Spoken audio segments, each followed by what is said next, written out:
Ladies and gentlemen, welcome to the Maverick Mindset Radio Show. I am Adam Williams. And I'm Ashley Muckenhop. And this is the radio show for the dreamers and doers. It's for those who are willing to step into the arena. Some call us the crazy ones, the misfits, the rebels, the troublemakers. We don't accept the status quo. We leave the world better than we find it. We approach each day with an enthusiasm unknown to mankind. We maintain irrational optimism about the future. This is the Maverick Mindset Radio Show, brought to you by me, Adam Williams, episode 41. Yep. We are back. Second show of the new year. Yeah, I'm pretty excited about this one because I think in a lot of these shows, I do my best to try and simplify things. Yes. Right? Like, let me give you the 3 steps, the 5 steps, the 7 steps. Here's A, here's B, here's C. Here's the things you should be considering. This show is going to be a little bit different because this is a very complex topic. Yeah. And it requires some thought, some critical thinking, some analysis, some intelligence, some experience. So I'm pretty excited about this one because this is not one where it's like, oh, here's your 3-step program or here's your right answer and wrong answer. Right. This is going to be a little bit There's different. really not like a right or wrong, right? Like there's a lot of in between. There's with oh, this actually topic. there is right and wrong. There and I'm going to oh man. Okay. Yeah, now there I've are done very it. I mean, right and wrong is strong, but there's the distinction that I tend to draw on this show is successful people and unsuccessful people. Right. However you want to define success, financial success, freedom of time success, family success, whatever it is, there's successful and there's unsuccessful. And today, in particular, we're gonna be talking about a lot of business stuff. So yeah, there are things that successful business owners do that unsuccessful business owners don't do. So we're gonna try and teach you about that today. This may be one, not only should you share this show, but this may be one that you're gonna want to come back and listen to over and over. Yep. Get some repetition. We got some good episodes going into this year. I'm under-caffeinated today. I am too. I've not had my Celsius yet. One of my friends just put on Facebook Marketplace, Cody, if you're listening, a Red Bull like refrigerator, like a demo thing. I'm going to buy that and put that in here. We're just going to fill it with energy drinks. Joel, just don't pay any attention to us. So where Chrissy loads the snacks and drinks at the office, we'll give her a route. She's got to stop at the studio, stop at the office, stop at my house. All right. All right. So what are we doing? Okay. What's our topic? So today? our topic today is competition, winning, losing, and cooperating. Oh, okay. So I always find our quotes for our show. So I was looking and I like this one. So I'm just going to go for it. And then I'm going to pronounce the guy's name wrong, who it's from, and people, if you're a Patriots fan, you're going to be mad at me. But here we go. All right. In the business world, the competition will bite you if you keep running. If you stand still, they will swallow you. And this is by Victor, I don't know if it's Kalm or Kiam. K-I-A-M. Keim? Is it Keim? Okay. So he was an American entrepreneur and TV spokesman for Remington Products, but he was also the owner of the New England Patriots football team from 1988 to 1991. And I chose this topic because I think a lot of people see challenges of competition and they either stop in the moment if someone is doing better, or they get complacent when they think they've done better. So I believe this quote is saying that there's always going to be competition that may catch up to you every once in a while, but you should be keeping motivation, you should be keeping innovation, and keep getting better. Because if you stop, that's when they catch up to you. Yeah, I got another perspective on this, which was something I was going to share on this show anyway. So I think, all right, I read a lot of books. Yes. I read a lot of nonfiction books. Okay. So either books that are teaching a lesson or stories of successful, exceptional people. And one of the things that I've noticed in all of the books that I read, if you read a book about a successful business person, whether it's an autobiography or a biography or just another book that has some stories about that person, you rarely hear them talking about their competition. Mm-hmm. You rarely hear Phil Knight talking about Adidas or Converse or whatever. And Phil Knight founded Nike, right? Yep. Like those, they're part of the story, and particularly with Nike, the way that they went about endorsing Michael Jordan really differentiated them, and blah blah blah. But you don't see successful business people focusing a lot on their competition. No. They focus on the things that they can control. So for like a company like Coca-Cola or Pepsi, they'll go out and spend millions or hundreds of millions of dollars to increase market share by a fraction of a percent, and that makes a huge difference to them. And Coke's going to watch what Pepsi's doing, and Pepsi's going to watch what Coke's doing, and blah blah blah. But for us mere mortals, for those of us who are running small businesses, we don't need to focus as much on our competition. Those are things that are beyond our control. And here's what's really interesting to me about this. I had to pull this from it's a book I'm reading right now, but this author shares this data in a lot of his writing. So the perspective that I don't like about, or what's missing in the quote that you shared is 50% of all people are below average, right? Mm-hmm. And I think a lot of people, when they do look at competition, they look at what their competition is doing and they say, well, I have to do that too, right? Yeah. If I'm a lawyer and I see other lawyers with their faces on billboards and benches at bus stops, well, I'm going to go buy billboards and benches at bus stops, right? Yep. If I'm a construction company and I see my competitor has their logo on the placemat at the restaurant where I'm eating, well, I'm going to go put my logo on a placemat at another restaurant, right? But we never take the time to think about, does that actually work? Or do I want what this other business has? And so I get this from Dan Kennedy. He cites this in a lot of his books, and you can disagree with the percentages, but you can't disagree with the theory or the principle behind this if you know anything about business. So in any industry, in any market, it's a pyramid.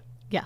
And you've got your 1% at the very top, yep. right? Those are the people that are exceptional, that are really just killing it, that are successful in so many aspects of their life. And then you got another 4% that are doing pretty well. So in the top 5%, like you got people that are making a really good living. The next 15% are doing well enough to enjoy the game and earn a living. Got it. There's 40% barely surviving, and there's 40% that are utter failures. Yeah. Wow. It's true though, right? You've seen when we had our employee retention credit business, we did not really.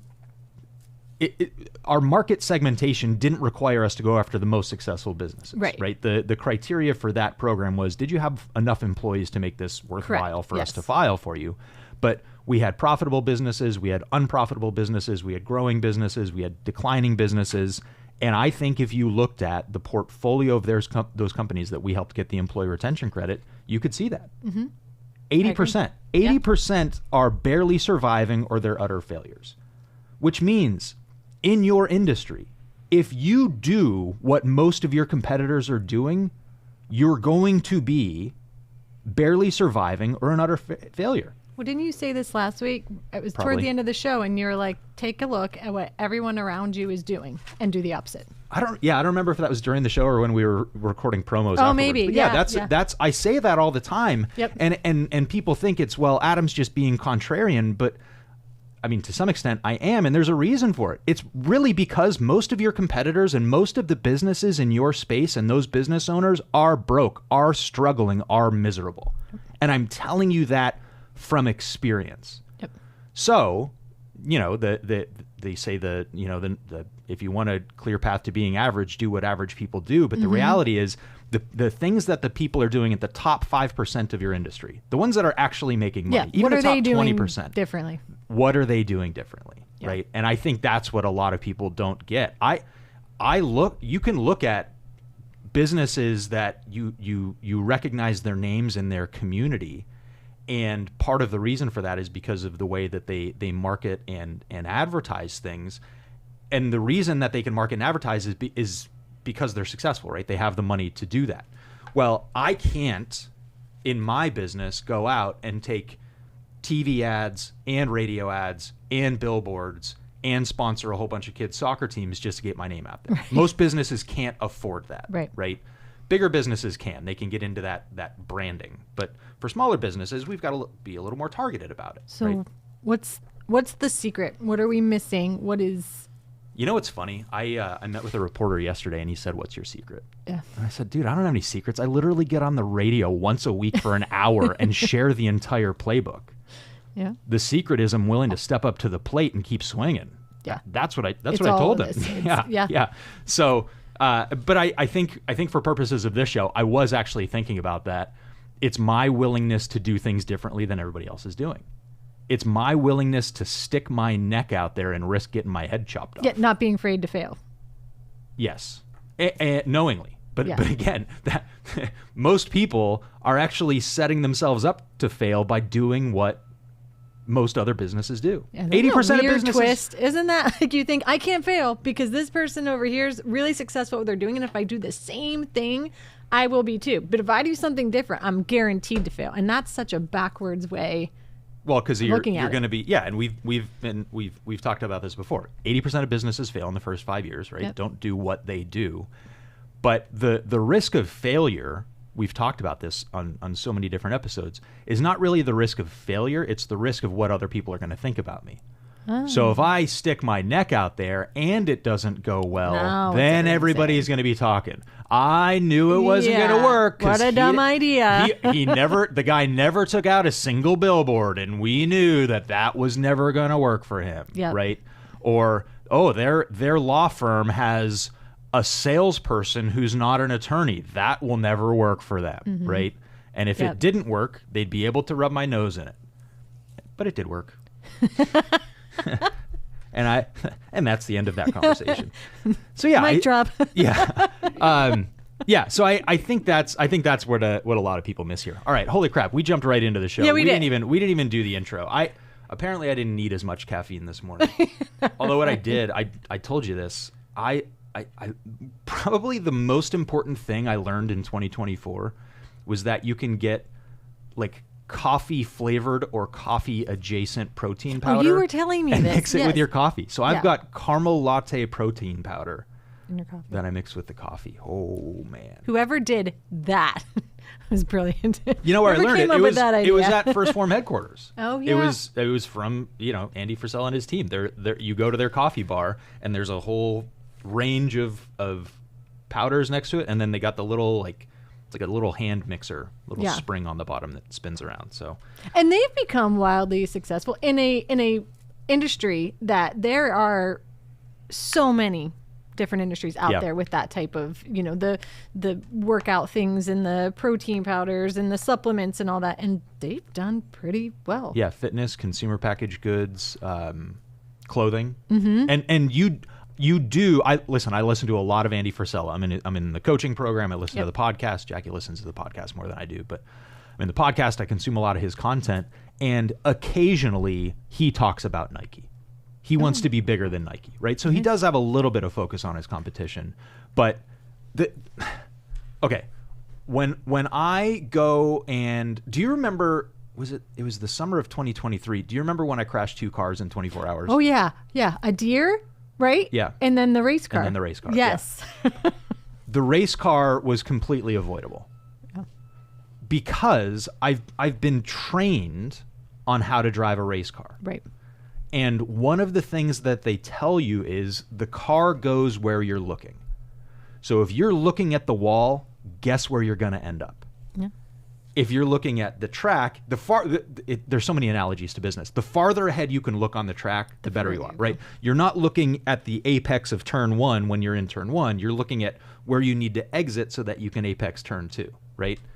Well, the track I was at has a big long straightaway and then basically a right-hand turn in turn, Very quickly. 90-degree angle, right? So you go from as fast as you can get that car going to 90-degree turn.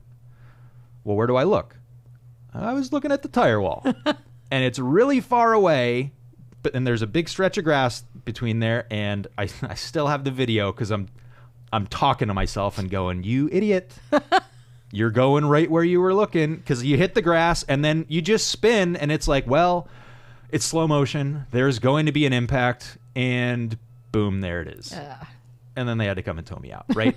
And guess where I hit? Exactly where I was looking. You go where you're looking in a race car, in life and business. Yeah. So if you're focused on your competition and you're not, which is something you can't even control, Yeah. guess where you're going to end up? Well, maybe just like your competition, or in fact, probably behind your competition, because guess where Because they're they're looking? looking forward. Into the future. Yeah. Yeah. Yep. So, one, being wildly different than everyone around you, and the other is making sure that you're the innovating part of it, right? That you Yeah. are trying different things and coming up with new things. Because isn't that what our competition is doing? They're Yeah. constantly thinking of new ways to be better Yep. or to improve their business. So there's a couple concepts here that have terms. One is a unique selling proposition. Okay. The other terms that I like are selling in a vacuum and creating your own economy. Okay. What does selling in a vacuum mean? That means that if somebody sits down for a sales conversation with your business, or they walk into your business, or whatever it is, they're not thinking about the competition at all. They're thinking about whether they want your product or not, and that's it. So if you can differentiate yourself to that level where they're not thinking, well, I got to go get 3 quotes, Yeah. and they're just saying yes or no, I'm going to hire you. I think that is something to which we should aspire. So let's start with the unique selling proposition. Okay. Right? Not a lot of businesses go through this exercise at all. If you ask a small business owner, especially in the 80%, what makes their business different, what do you think they're going to say? They're better. There's And yeah, we're better and we're reasonably priced. yeah. Okay, cool. You probably hear that from everybody. Yeah, so that the other 2 quotes I got said the same thing. Yeah. Right? So really, I think it's a matter of what actually differentiates your business. So Domino's Pizza. What was Domino's Pizza known for? Was it the time thing? Yeah. Getting there on time? Yeah. Fresh hot pizza delivered to you in 30 minutes or less. Mm-hmm. You know what they didn't talk about? How good their pizza was. It sucked. It's Domino's bad. Pizza was horrible, right? Like Sorry, Domino. every few years they've got to go and recreate the whole menu because their pizza kind of stinks. Yeah. But 30 minutes or less, it's fresh and hot and convenient. So that's what made Domino's great, and people knew that. People understood that. And now, Because their time was valuable, Yeah, and they played into that. they actually went away from that years ago because drivers would get in accidents and Domino's was getting sued, and it was all because, oh, your drivers are driving so fast. But here we are. I mean, that was probably a thing in the 80s. So here we are 30 years later, and we still know that that's what differentiates Domino's, is Yeah. it gets to you really, really fast, right? So I think getting really clear on what makes your business unique is important. And so do you think then, yep. if you're starting a business just because the guy down the street did, or they had this idea and it's really not a passion of yours, it's really not anything you really want to do, but you thought they were successful, you do it, you're setting yourself up for failure because Yeah. right then and there you 100%, because you know what you're more like. You know the most likely, the most common way that I see people going out and starting businesses, especially if they're leaving a prior employer, is they go out and they say, well, I'm just going to do it a little bit cheaper because my overhead's lower and I'm a smaller business and I don't have all these employees and I don't have all this. I'm just running my home-based business, so I can do what that guy does a little bit cheaper, and that's going to be my competitive advantage. There is no advantage to being the second cheapest in a marketplace. You're either the cheapest or you're not. And if you want to compete on that, good luck, because you're going up against Walmart, and for a long period of time you were going up against Amazon, and they have the means to sell things at less than cost. Right? When my parents had their business and they sold televisions, I could buy the same exact television at Costco cheaper than my parents could buy it from their wholesaler.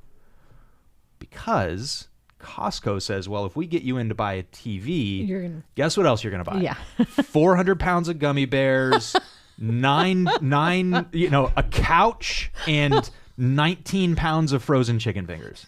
And we're going to make a whole bunch of money on that stuff. Yes. Right? So the TV brings you in, the other stuff keeps you in there. They're able to do that. And they've got a membership model and all these other really great things that make Costco and Sam's Club. But too many people think, well, I'm just going to do it at a lower cost. And all it takes is for one other person to be slightly more stupid than you and come in and say, well, I'm just going to do it. If you're doing it for 90 cents, I'm going to do it for 87.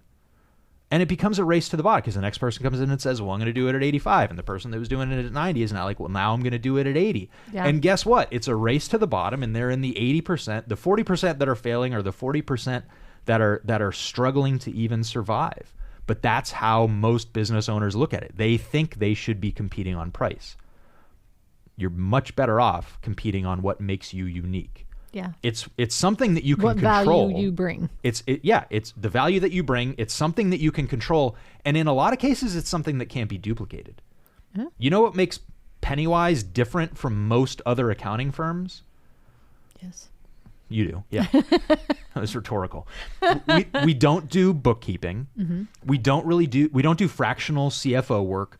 We don't really do tax preparation in the traditional sense unless you're one of our tax strategy clients. We do tax strategy, which means the majority of the industry is based on you show up and you meet with your accountant in the first quarter of the year and you dump a bunch of paperwork on them, and they go out and they punch some numbers into a form, and then they tell you how much money you owe. And in some cases, you go back to them and say, I don't have that much money. What else can you do? And they go back and they fudge some more of the numbers and they move some things around and they reduce it a little bit and say, all right, this is the best we could do. Congratulations. Yeah. What we do is we start meeting with you in January or maybe even prior to work on your tax plan for the year, and then proactively, and in most cases monthly, throughout the year, implement the plan and update the plan and see what changes in reality and in your business we have to adapt to, so that by the time December 31st hits, you have a pretty good idea of what your tax bill is going to be on April 15th. Yeah. It's been reduced significantly from where it was before. So I say it's more predictable and more palatable, right? Yeah. You know in advance what it's going to be, and the number is lower. Yeah. Great. We're happy about that. That differentiates us from most accounting firms, right? Like that in and of itself is enough to build a $10 or $20 million business, right? But you know what differentiates us even more? Mm-hmm. What? I know I'm right on this. Okay. Is that you are who our clients are. You have that relatability. That's it. You've been there. Man, you've been listening. Of course I You've been have. Can we? If we high five loud enough, do you think the microphones will pick it up? But yeah, that's it. What? So we've got a unique selling proposition. Yes. Proactive tax advice throughout the year, where you've got a trusted advisor and in some senses a tax therapist to help you manage your tax bill. Boom. Great. Yep. That's a pretty unique selling proposition. Yeah. Plus, we have Adam and Jackie. Right. And no other business can have that. Right. So if we really embrace who we are and what we are about, not only will we have clients and customers, we will have fans. Yeah. Raving fans. And again, not enough businesses focus on that. They focus on, I'm another kitchen cabinet installer. Mm-hmm. Great. I've already forgotten your name and what you're about, right? Yeah. And I'm not going to refer you, and I'm not going to be, a fan like that. Yep. So I think that the unique selling proposition, like what really differentiates you, is a combination of doing some soul searching and understanding yourself personally, and also doing some dreaming of how do I want to be different. Yeah. Right? So Jackie and I just did this on How Monday. can I make a difference? We spent all day on Monday. We spent the last 2 Mondays, full day in our basement with the whiteboards and the tear off big sticky sheets of paper, mapping out how this business is going to look, in particular, 9 to 12 months from now, but really even beyond that. And this is like my favorite thing to do, and I'm really, really good at it, is not come into these meetings where we're doing the planning and the designing based on our current limitations. I walk in the room and I say, forget the way it's always been done. Mm-hmm. Forget how other people do it. Forget how we do it right now. Yeah. Here is a blank sheet of paper and a pen, or in my case, usually a marker, or in my case, sometimes a crayon. Eliminate any perceived restrictions. Eliminate your self-limiting beliefs. I think it was Hemingway. That's a big one. Oh, totally. Yeah. Totally. People think you know the example that I thought of this morning when I was on my walk? Air fryers. Oh. For the longest time, if you wanted to fry food in your kitchen, you had to go out and buy some expensive oil and put it in the fryer, and it was such a mess. Dangerous. Mess. And it was dirty, and you don't even know what to do with the stuff. And then at some point, somebody said, what if we could fry without oil? Mm-hmm. That dude probably owns an island. And you know what? I'm wondering, I'd love to know the story on that. Did he get burned by the oil? Was he tired of cleaning up the mess? Like, was there some personal experience with frying food where he was like, I've had it. There's got to be a better way. You know what? That you just said the magic words. You just said the magic words that every entrepreneur, every successful and an unsuccessful entrepreneur says there's got to be a better way. Yeah. That is literally how we started Pennywise. Yeah. We were sick and tired of these April 15th 6-figure checks that we were writing going, there's got to be a better way. Yep. Well, it turns out there is. We didn't invent this concept, right? We went out and studied and learned from a bunch of other people and got our certifications, and then based on that knowledge, built the business that we want to have. But that's it. There's got to be a better way. Oh, man, that's really good. Like that. All right. What was I talking about? Oh, yeah. So I was talking about dreaming and planning, yes. right? So I think it's really important, again, not to focus on the competition, because that can be very limiting. Mm-hmm. And in most cases, it's going to be a recipe for failure. So I think it was Hemingway that said, you write drunk and edit sober. Oh, nice. I mean, which is it really, makes sense. It totally does, right? I think it's really important when you're doing your planning, your visioneering, setting the vision for the business or setting your goals. Maybe you don't need to be intoxicated, but you do need to have that mindset of no restrictions, no limitations. Yes. Because in most cases, if you can picture it, it can be built. Actually, in every case, right? Like there's nothing that doesn't exist that wasn't first created in somebody's mind. So throw the assumptions out the window and just start thinking. So that's what I told Jackie. I said, let's think about November 2025. Mm-hmm. We were in November 2024, 60 days ago. Yeah. So let's remember what life was like then and figure out how we want it to look this November, right? You and I were talking about our first quarter marketing plan, but to start thinking about November now. And she kept saying, well, we did this and we did that. And I'm like, no. Think about how you actually want it to look. And again, with enough markers and enough tear off sheets of paper that we could stick on the wall, it turned into this thing that she got really excited about. And in fact, she said things that I didn't expect her to say. She was telling me things that she wanted to be doing that unless she was sitting there with me, I don't think we would have ever extracted that. And I think that's a really important thing for building your business and setting your vision and building the plan. When I was in business school, they used to joke about consultants. And it's like, well, what's a consultant? It's somebody who lives 5 miles away. And that was sort of a shot at consultants, because really it's just somebody with an outside perspective, right? They bring their expertise and experience, but the reality is they don't look at things the same way that you do, simply because they come from 5 miles away, right? So when I've done coaching with clients, or when we do this in our own business, I find that it really helps to have somebody facilitate this conversation and to force you to think about things. So we mapped out. Jackie and I also mapped out September. Mm-hmm. Well, we've got our marketing plan, we've got our sales plan, and we've got our business plan. So what we needed to come up with was a team structure and an operations plan or a production plan. Right.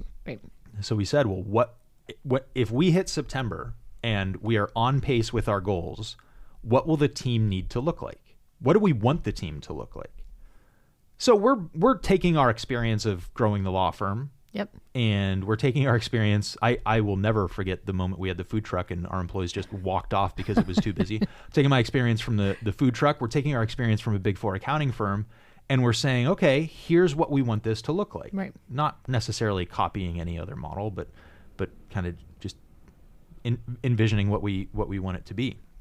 And that was a really fun process because it's a lifetime from now to September, and we can really build this thing how we want it to look. And we realize that if we build out these pods with 2 tax strategists and an admin, we could have 60 clients per pod, and here's how they would be served, and here's how responsive everything would be, and here's how the calendars would get managed. Versus our prior belief was just give every tax strategist 30 clients, right? And maybe they can do a little bit more, maybe they do a little bit less depending on complexity, but that's how we're going to. But then we realized, a team structure where two professionals can bounce ideas off of each other and have the admin there to support them with emails and calendar and document collection and things like that. It was really a great process that we now know our next 2 hires we can build towards this plan that we think is going to work really well. But none of this is based on what our competitors are doing. I was just going to say, so you weren't looking at, well, this is what this company over here is doing with their stuff. You took past experiences and things that maybe worked a little or didn't work at all and pivoted from that to say, okay, this was good here. Yep. But for this future thing, based on what we know from the past things that we did, this is what we think would work best for us now moving forward. So there was no looking at what the company that you think your competition is doing and how they're set up. And I think, and do you think that's where people get around? They're looking at, let's call this company and see what our competitors are doing. And let's kind of form out our team the way that they're doing it. And that might not work for you at all because you're set up completely differently. Yep. So it's well, I'm gonna skip that story. I'm gonna save it another day. All right. So you know what's funny? I told a story on last week's episode and I didn't get to the punchline. Well, when was it? I told the story and I relayed it to the lesson, but I didn't tell the punchline about my car. About losing the keys to my car. And my car sat for 2 weeks. Oh, you did it, yeah. So I explained how we had to jack up the car and put it under the dollies and we pushed it across the garage and here's a lesson on momentum. And then But I didn't explain how I drove to Cleveland, dropped off the guy that could bring the plane back from the repairs, and I sat at the Range Rover dealership waiting for my keys, and it took forever.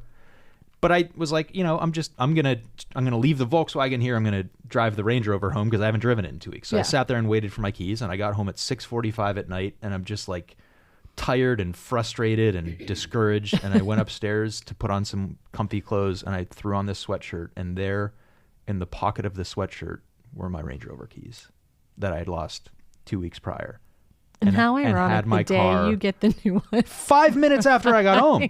After I had my car on a flatbed taken to the dealership and spent $1,400 on I feel like keys. the universe messing with you. I couldn't believe I didn't get to the punchline of that story. Yeah. I think I remember thinking that, like, are you going to tell people that you found them?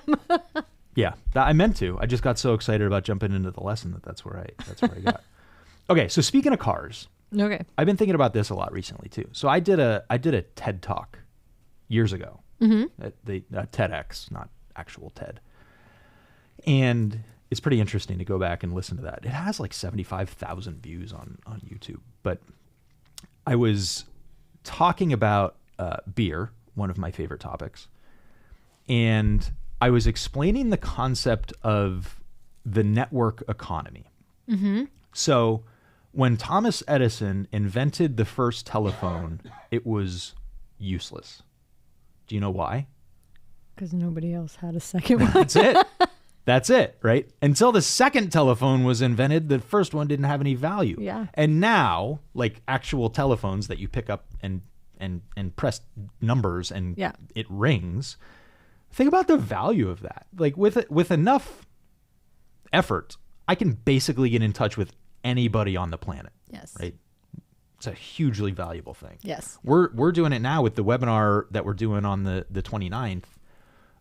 We understand in our business the value of having a phone number to actually call and text people to remind them of things, right? Yes. Because emails, they get buried with all the other emails. Yeah. So we're doing this webinar on the 29th about your 2025 tax plan. And when people sign up, they have the option to give us their phone number. And it's not required, but I'm amazed at the number of people that are putting their phone number in. And everybody knows. Everybody knows when they put their phone number in. You know when you put your phone number in, you're getting a call. We're going to call and or text. But they understand the value of it, right? Yeah. Like they want to get reminded You know what about you're that. signing up for. So anyway, if you're interested in tax planning for 2025, your2025taxplan.com, you can sign up for that. Anyway.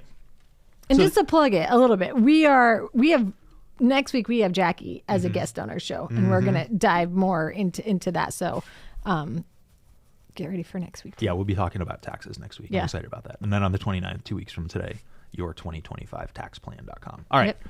So telephones, network economy, right? They're more valuable because whether you have whatever, Verizon or Cricket or Spectrum Mobile or name your cell phone or even landline company, they all work together. Right. There's value to that. And yes, the market is probably not growing really rapidly, so they're all fighting for their share of that probably slowly growing pie. But imagine if you had a Verizon phone and you could only talk to people on a Verizon network. that wouldn't be super beneficial. Actually, do you remember Nextel when you could do like the walkie-talkie thing to Oh, other yes. Nextel phones? Yes. Those were good days. That was a long time That ago. was back when everybody used to have their ringers on. Yeah. Or You have a cool song or like on your ring. custom ringtones depending Yes. on who's calling. That was such a thing. Those were better days. Yeah. To some extent. Now everybody's on silent. Yeah. So anyway, with phones, there was a benefit to the network, right? Like Right. the more people that get on the network, the better it is. I'm thinking about this right now with electric cars, because I'm thinking mine's going to get delivered this week. It's in Baltimore, just waiting for the truck to pick it Really? up. Right? Yeah. Why was I thinking we were years out on this? No, it was supposed to be here in November and then December, but now it's Oh. it's on American shores, whatever. So it's getting closer. But here's the thing: in order to charge it, I get a year membership to some company, right? They partnered with someone to. Yeah, and so I can go basically to Walmart and charge my car there. That's the only. I can charge it at home, but Okay. if I'm out on the road, I can go to Walmart on Upper Peach Street and charge this. Okay. There's charging docks. There are other charging stations I can use. Got it. Okay. But I need like 6 different apps Of course you to do. find it, and not every charging station works with every car. It's got to be a better way. So it's got to be a better way. Well, Elon's working on it, actually, because he understands that if he is the one that owns and controls that network, it's market dominance, right? So there isn't yet that. That's why there aren't a lot of electric cars in America, is we don't have the network and the infrastructure in place of charging. Anywhere. You want a gas With station, one- go 3 blocks in any direction, you'll find a Got it. gas station. You want to charge your electric car, good luck. Yeah. Check one of your apps, then make sure it's compatible, then go out and do it. The other thing that's really interesting with Elon is, somebody else said this, that Tesla is not a car company, they're a data company. Like the amount of data that they collect on people is what's really valuable. Right. And I was thinking about the bombing, I guess you could call it, in Vegas on New Year's Yeah. Day. Like they were able to track that dude based on where they charged the 'Cause it Cybertruck. was- Pretty yeah, wild. yeah. So, man, Elon Musk is Batman. He's out there solving He's crimes. got he. So I've been thinking about the electric car thing and how that network doesn't exist, right? And it's a very competitive space, and they're going to continue to duke it out. And frankly, I think I am normally not an early adopter of technology. You go out west, there's electric cars everywhere, but Right. in Erie, Pennsylvania, not so much. Right? Right. I may see a Tesla drive by once during the Yeah. hour that we're sitting in this studio. So I'm a little earlier than I would normally be on things like this, but whatever. For a cool enough car, I'm willing to make poor practical and financial decisions. So I've been thinking about the electric car thing, and this was the story that I told in the TED Talk that I had. You could be hyper competitive, right? And you could take the approach that Larry Ellison, he was the founder of Oracle, and he's typically on the Forbes, richest list. He had this approach of, in order for me to succeed, everyone else must fail. And that worked for Larry, right? He made the Forbes list. Not a super well-respected guy, but he's rich. And everybody looks better and dances better and sings better when they're rich, right? Their jokes are funnier. But then, so I was talking about microbreweries. And in Erie, Pennsylvania, we had the first really microbrewery that got set up in town, and then there was a second, and then there was a third. And at some point, these guys got together and said, hey, you know what? Like, even though we're all really direct competitors, like if I want a craft beer, I can go to like 5 different places within half a mile of each other in downtown Erie. But they said, well, if we work together and made this a destination, right? If we have, they called it the Lake Erie Ale Trail. And we said, if we have these guys, if we all team up, right, we're still going to compete, but there's over 20 breweries on that trail now. Yeah. And a bunch of them are really located close to each other. So like they understood the benefit of, well, if you stop here for a couple beers, maybe you stop there for a couple beers. Or if you go here Thursday night, maybe you'll go here Friday night. So they understood the value of having that network of breweries actually made every individual business that was a member of that group better. Yeah. They were still competitors. They were still fighting for the same or very similar dollars and customers, patrons. But they also understood the value of collaborating, and they called it co-opetition. So cooperating, but still like that. competing. And I always thought that was a really interesting concept, because to some extent, like one of our challenges with Pennywise is we need to educate our customers. Yeah. We need to educate people that there are different types of accountants. Yes. And in fact, you don't want to have one accountant who does it all, because they're probably not going to be so good at something in that range, right? They're going to have some expertise, but there are other things they won't be so good at. Well, if you can raise awareness for an entire industry or industry segment, well, then suddenly you don't have as much education to do. Like, people know now that if they get in a car accident, they call a lawyer, right? And right. Probably look for one off of a billboard. But it wasn't always like that. And there's sadly still probably some people out there that don't realize they need to hire a lawyer in those situations, and they just go and deal with the insurance companies on their own and get completely taken advantage of. So so again, it's not always about putting your foot on the throat of your competitors. It's not always about drinking from the skulls of your enemies. Sometimes it's taking, and this is where I started the show, sometimes it's taking an actually pretty intellectual approach to, there can actually be value to competition. And working with your competitors. Yeah. So working with them to some extent. But again, this is where the complexity comes in. Yeah, it's not we're all, not best friends. It's not all, it's not all kumbaya, buddy. Yeah. It's what they call it in the Cold War, mutual assured destruction, right? Like, we're going to be friends, and we're going to be acquaintances, and we're going to work together. But just know that if it does come to it, I will choose my family over your life, right? Yes. I forgot where I was going with that. Yeah. Be aware of your competition. Yeah. Like in my parents' business, they owned a car stereo shop, right? And in Erie, Pennsylvania, there was a point in time, I think when I was in high school, where every car stereo shop in town was owned by a former employee of my father. Oh, wow. And in fact, most of them that are still around today worked for my dad at some point. Because he right? kind of started that around here, right? Like, he was the first, was he? I don't know. I wasn't there. It was before I was born. This is true.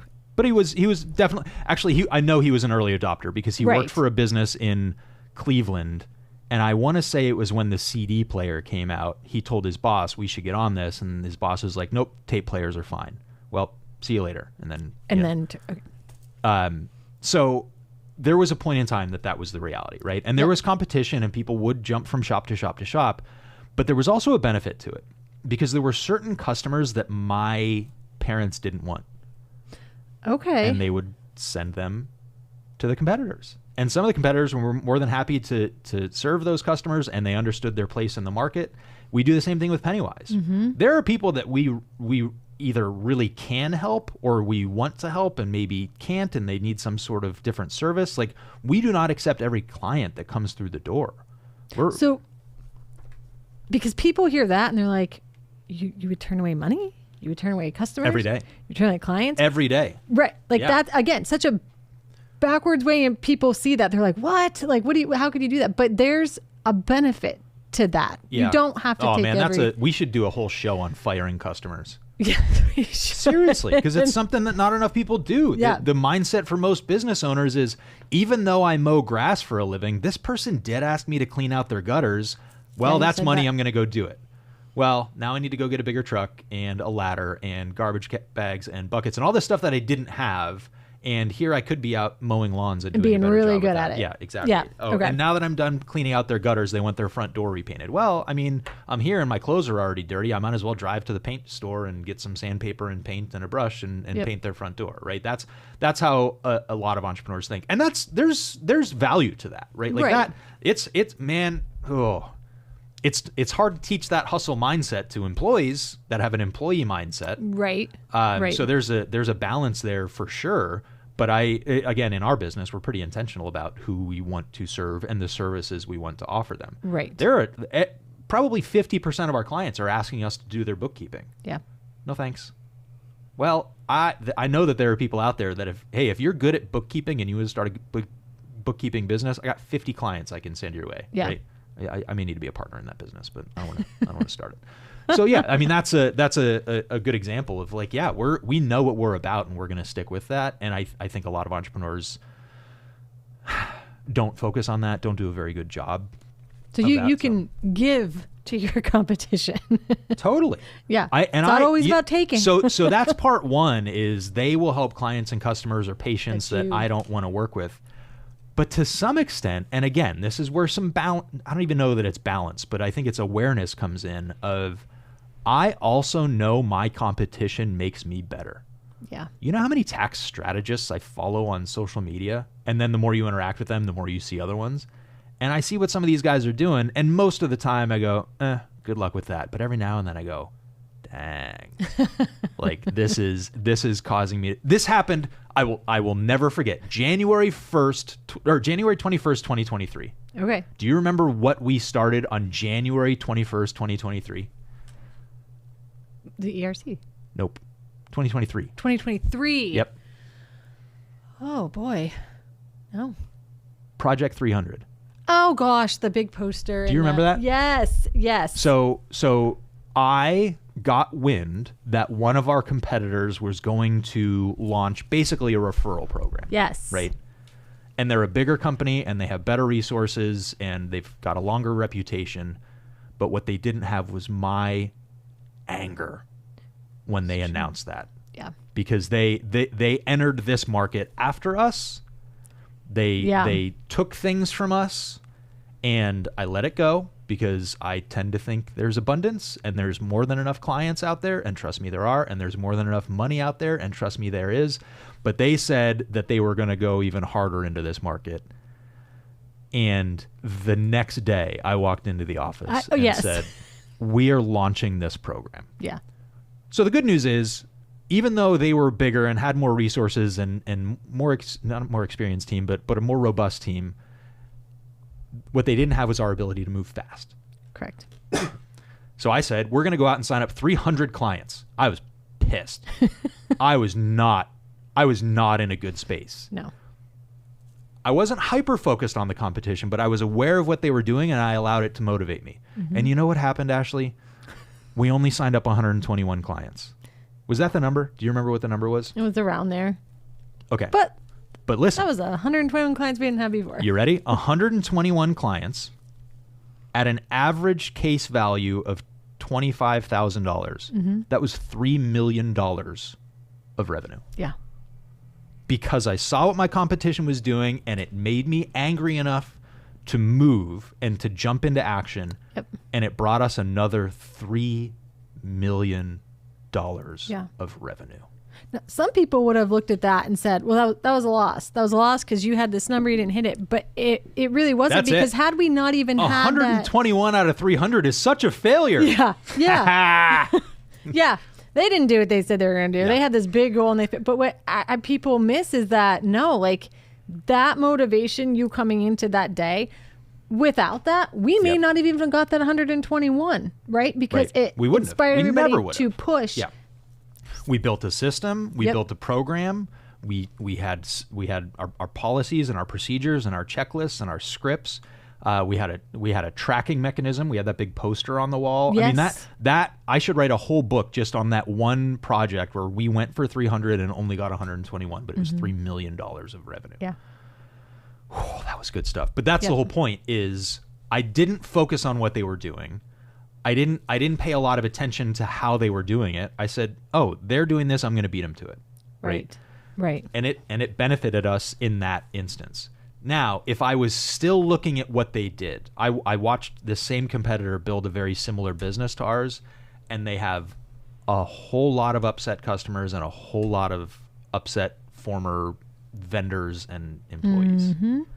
And you know, we're not naming names, but you know what I'm talking about, right? Yep. So so if we copied everything that they did, we'd be dealing with a lot of angry people right now. Right. And fortunately, we did it our way. We controlled the things that we could control, and that worked. That worked for us. And that was a good thing. All right, what else? We got a few minutes left. What else do we need to cover that we haven't really gotten into? We did. Well, you just kind of talked about. I'd wanted to talk about just the because a lot of people with competitors, they get into the shaming of competitors and the and I know like there's you shut that down pretty quickly with like you don't want to hear it and a lot of people feed into that and they get wrapped up into that. Why do you? I mean, I know, but maybe our listeners don't. You don't want any part of that. You don't take part in that. Why? In what in particular? Like, what do you mean? Because you see, if I were coming like, oh my God, this competitor did this, or they're doing this, or you know, when somebody does something or a competitor is doing something or copying your business or whatever, you have a very calm demeanor about it. Of like, okay, good luck to him. There's a law good firm. luck to him. There's a law firm in town that has like 4 or 5 of my former employees. Yeah. Yeah, these Most are people would be angry, Yeah, these are and people you're that just I had good to luck. post the job. I had to recruit them. I had to put them through an interviewing process. I onboarded them, and then, for lack of a better word, they got poached. Yeah. And I can joke with the lawyers at that firm, like, I am going to send you a recruiting bill because you're welcome that I did all the hard work on here. Now, does it suck in that moment? Yes. Like, I hate it. Mm-hmm. There is one employee there that I would welcome back. Yeah. Most of them I was happy to see him go, but that's a story for another day. I'm gonna start planting moles. All right. So yeah, right. Like a well, whatever. Yeah. Yeah, so we talked about this. I think it may have even been on our last show of like, yeah, part of being a business owner is waking up every morning and getting punched in the face. I actually was telling the story on that show of like, you wake up and your locks are frozen. Guess what happened? I've been parking my truck in the barn because it's heated. And this morning the icicles were so low that my door was frozen shut. Oh, and I was like, I spoke that into existence. I had to walk back to my house and get my other garage door opener to open the barn door so I could get in. Oh man, whatever. Problems. So yeah, in that moment, it's horrible. It's horrendous and it's miserable. But I know that long term, it's for the best. Yeah. Either because if an employee was that so easily poached, maybe I didn't want them here in the first place. Right. Or maybe I wasn't doing enough to keep them, and I'm going to do some sort of exit interview, and I'm going to learn from that experience, and I'm going to get better. Right. So it's one of those, like, again, and I understand that this is what I signed up for. I signed up for the fact that my competitors are going to come after my employees. Right. Guess what? I've done the same thing to them. Right. often more successfully, but come at me. Yeah. So I just understand that that's part of doing what we do. Like I'm not going to have, there's a client and friend that has a really successful law firm in Virginia, and they went 12 months without losing a single employee. Wow. And they've got 100 employees. You heard the story with we Paul. were in Atlanta. Yeah. So yes. So they grew. Paul as a guest. They doubled plus their staff and didn't lose a single employee in 12 months. I'm actually not so sure that's a good thing. It's impressive. It's really cool, especially for a small business of that size. They're a big small business, but I wonder, like, maybe they do such a good job recruiting that they don't want to lose anyone. Yeah. But I mean, to some extent, turnover might actually be a good thing. Need a little change. But whether 100% retention is a good thing or not, that's still better than we have. Right. And we would like to improve. So there's things that I can learn from him on that. So yeah, I think again, I understand what makes my business good. I understand what I want out of my business. I understand my goals and my aspirations and my values. And if you do not fit into that, I'm okay with you leaving. And again, in many instances, I feel bad for people. Right. We feel bad for clients. Yeah. Even some clients that we've fired, we say, like, no hard feelings. We're not a good fit. In fact, here's a great referral. Right. We want you to succeed. We want you to do well. It's just, you're not our people. Yeah. Right. And that is such a different approach to competition. Now, flip side, I still need to understand that at its core, my competition is my competition. Mark Cuban said, you need to work as if someone is spending 24 hours a day trying to put you out of business. Oh, I like that. Yeah, that was going to be the quote of the day, and then I saw you already picked one. Sorry. But that's the reality of it. Like, yes, someone is waking up every day trying to put you out of business. So the question is, do you step into the ring with them, or do you get down in the mud with them, or do you keep focusing on the things that you can actually control? And I choose to focus on the things that I can actually control. I can't control my competition. Right. I can't control what they do. I can't control how smart or how stupid they are. And again, like the statistics we shared at the top of the show, 80% of the time they're doing something stupid. They're doing something I don't want to be doing. So I'm probably not going to, you can say, sink down to their level or play the game that they're playing it the way that they're playing it. I'm going to create my rules. I'm going to create my framework. And it's a lot easier to stick to that because it's something that really matters to me. Right. But every now and then, I'm going to use them as my motivation to go out and do something great. Yep. And that balance and that complexity and that understanding when to use the light side and the dark side, I think is what this show is all about. Absolutely. Oh, great show Brought today. it all in. Go out and crush your competition. Drink from the skulls of your enemies. Succeed in life. I believe in you.